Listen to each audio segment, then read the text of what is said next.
12 years ago, Cosby had an agreement with the Attorney General that if he testified honestly, he wouldn't be prosecuted.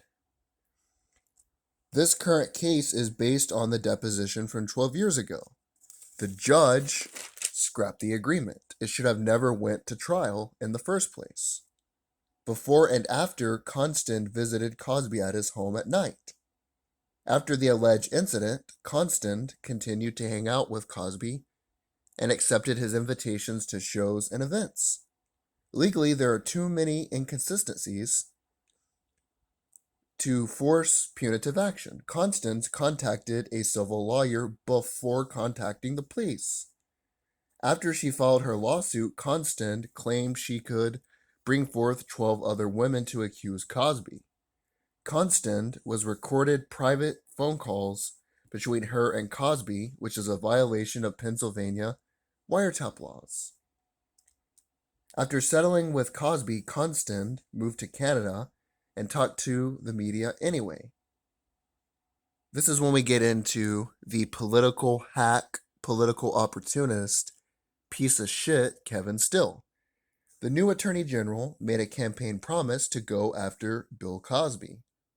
After becoming the new district attorney, Still reopened an already dropped and settled case.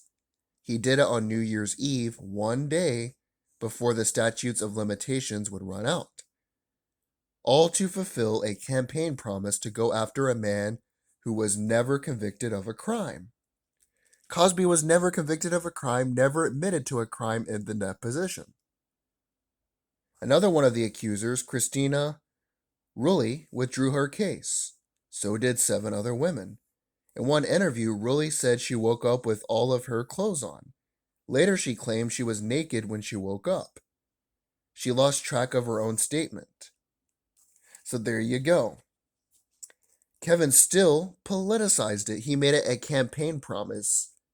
The Attorney General who was in power at the time, before Kevin Still, is the one who let Cosby go. He had commercials where he promised to go after Cosby, promising to go after a man who never committed a crime and never admitted to committing a crime. That is Nazi Soviet police state tactics at work in America. And as I stated in my introduction,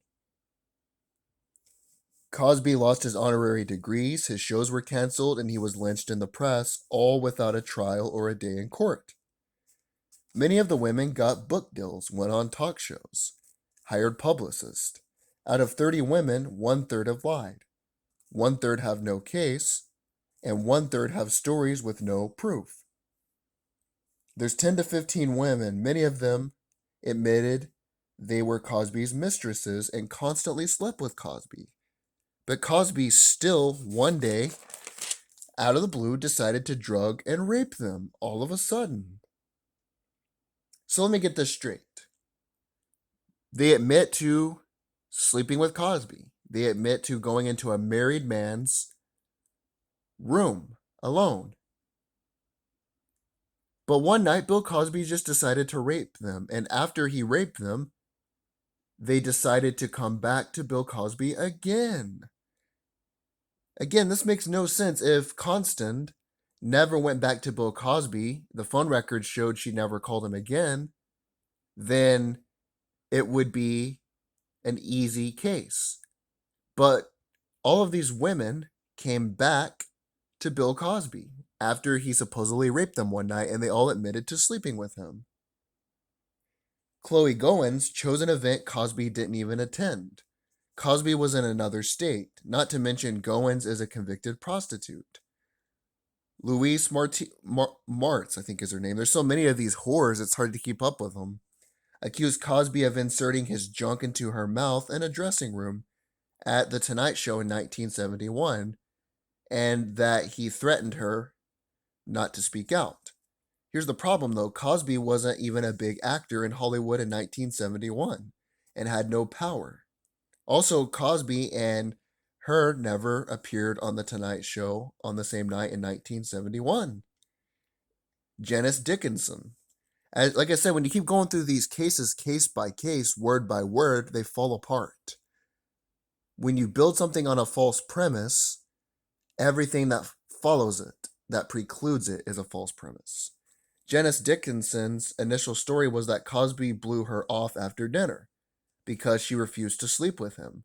She told the story many times. Her new story is her and Cosby hit it off, partied all night, followed Cosby to his hotel room, where he offered her a white pill, and for some reason she swallowed it, which she never explained why. She never told anyone for over 30 years. Dickinson filed for bankruptcy in 2013, and ever since she has been filing lawsuits against everyone, including Rite Aid, saying she got hurt in their parking lot. Carly Ferrigno, in her own statement, when she was 18, Cosby kissed her and she pulled away. Then he asked her what was wrong. She said she had never kissed a black man before and walked away. That's it. Each time she added details to embellish the story. This is one of the Cosby accusers. But there's 30. But there's so many. You look at these cases, they fall apart. I mean, people, I'm not even that smart. This shit is so easy to do. Jewel Allison couldn't name the date, her age, or any of the details. She got a book deal. She claimed she slept for like 2 days. What drug can knock you out for 2 days? In an interview, she said, "I didn't say he raped me." Beverly Johnson says she was never raped and Cosby called her a cab. P.F. Masterson in the 90s accused Marv Albert of assaulting and choking her. Albert said he never knew her. She also hired Gloria Allred, the same lawyer, in the 1990s to go after Marv Albert as well. Barbara Bauman first accused Cosby in 2004, but she was laughed out of the courtroom. Even Gloria Allred wouldn't touch it. If Bauman initially went to court 30 years ago, Cosby would have been in serious trouble. Instead, Bauman stayed under Cosby's tutelage and financial support for years. She lived in a house, flew, and attended shows on Cosby's dime. If she wanted to convince a judge and jury of rape, she would have had to convince them she was drugged and raped, yet decided to still hang around and use Cosby's money. After the first time she was drugged and raped, she decided to stay around for more. She gave multiple stories of her committing sexual acts, fully aware and begrudgingly. She even said, "He's my pot of gold and I needed to take care of him." Like Hugh Hefner, Cosby slept with women, but when they didn't get their hopes and dreams 30 years later, when they felt dirty, they came after him in the twilight of his years to destroy his legacy.